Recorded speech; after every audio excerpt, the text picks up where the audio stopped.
and other medium to large size businesses as a trainer, a coach, and a keynote speaker. If you can't visualize the reward, you probably won't attempt the journey. He believes that direction must be established at all levels within an organization to be successful. This direction must support the overall mission statement of the organization. Let me introduce to you Kevin Moffitt and his daughter, Jennifer Plott. She's going to be videotaping his presentation today. The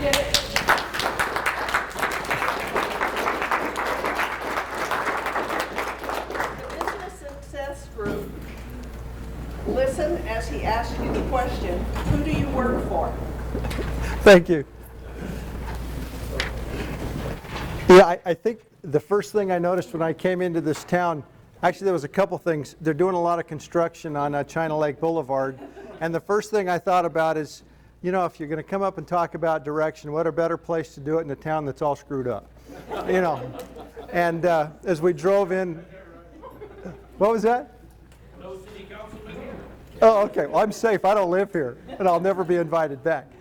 But you know, it's interesting when you start looking at how direction takes you in certain places and in certain directions. All of a sudden, there's a kink in the works, just like the road. And they have those orange cones. But isn't it amazing how when you drive through that, we all seem to be able to navigate it, don't we? We follow the signs and we do what we need to do and we get there anyway. When I was talking to Sharon, in fact, I was talking to her yesterday on the phone. I've known Sharon for a long time. Please don't hold that against me. I love her to death, and her and Ron have been great friends. What I've learned about, I asked her about the Rotary Club a little bit, and one of the things she told me is that most of you guys are not just business associates, but a lot of you are retired. You're engineers, you've worked in business, you've had your own. How many of you guys are business owners or were business owners? About 3/4 of you. Now, how many of you are still active in your businesses? A good chunk of you. You know, it's funny. This young man, he's still got his tie on and he's not smiling. Now, why? If you own your own business, shouldn't you be smiling? I am smiling. Okay. I just don't know it. Well, what we're going to do today is we're going to talk about some things that I think will help you to smile a little bit better, particularly when you're talking about how you relate to your customers, and probably today, even more importantly, your employer partners. Now, you've heard the term employee partners. I want to change it to employer partners. To get started, I want to share a story with you. About 20 years ago, this goes way, way back, I was up in the Sierras with a bunch of kids. I was with about 30 youth. Now, I was about 22 years old at the time, so that's obviously not from that period. But we had gotten together and we had made a plan to go on this wonderful backpack trip to go to the top of Mount Whitney. You guys all know where that is? Well, we decided we were going to go up there, and we had mapped the trail out. We knew all the food that we needed to carry. We knew what clothes we needed to have, and we took off on the trek. Well, about halfway up the first day, we lost one of our adults. Now, can you imagine in this day and age, the only adult with 30 kids was a 22-year-old kid? That was me. I was the only adult, and I was only 22 years old. Well, I was a little nervous about it. And even though we had mapped out the trail and the path that we were going to go on, I got a little cocky. And once we cleared over the top of Taboose Pass, this is actually Kearsarge Pass taken about 5 years ago, we got hiking down the trail, went over Taboose Pass, and I took a wrong turn. I did not stick to my course. There was waypoints, and there were waypoints that we established to be sure that we would eventually make it to Mount Whitney. Now, how many of you guys have ever backpacked up in the Sierras at all? Anybody? Can you see where you're going when you start at the trailhead? All you can see is up, right? Yeah, I like that answer. But do you really see the end? Now, in business, how often when you start a business do you really see the end game? You can visualize Mount Whitney, you can visualize the success, but you really don't see the end. So what are you acting upon when you start this process? You plan? Somebody said something? There's a vision. Absolutely. You have a vision, and that vision entails what you want to do, to accomplish, right? So isn't there always an end game to everything that we do?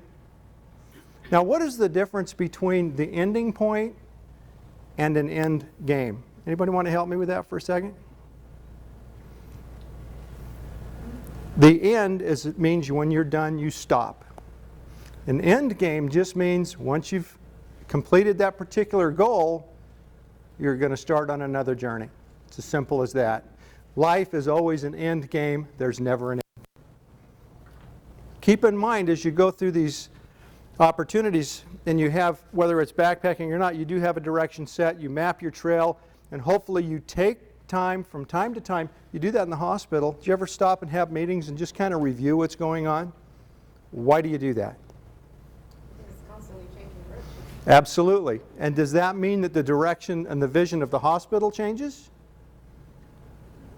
Not the ultimate vision, it's just a change in strategy. Okay, so you said the ultimate vision doesn't change, but the strategy to get there then does change. And so we have to adapt. We have to adapt. Can I get a couple of volunteers for just a second? Or in fact, I'm going to pick on a couple of people. Lisa, you're the one of the new girls. I'd like to have you come on up here for a second. And let's see, who else wants to volunteer? You know, you were smiling. I'm going to borrow you. What's your name? I'm not smiling anymore. Come on up here. Come on up here. I want to show you something.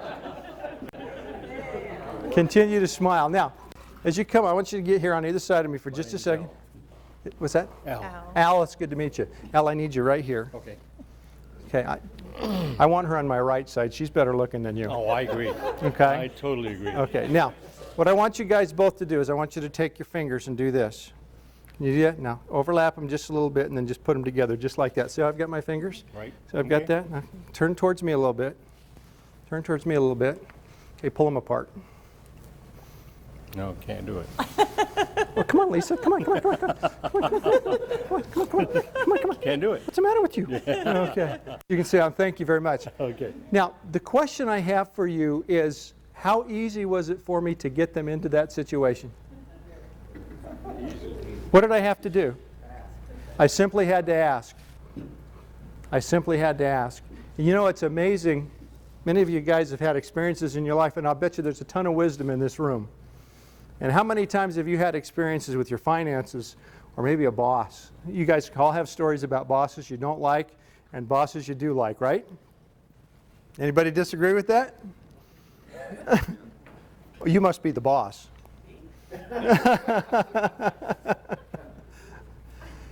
What happens is you gain this wisdom, you learn that many, many times you need to take a second and stop and analyze what's going on before you move forward. Don't let anybody talk you into doing something that you don't know what the possible outcome could be.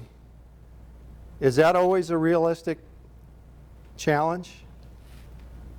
When we're acting on faith, sometimes what happens?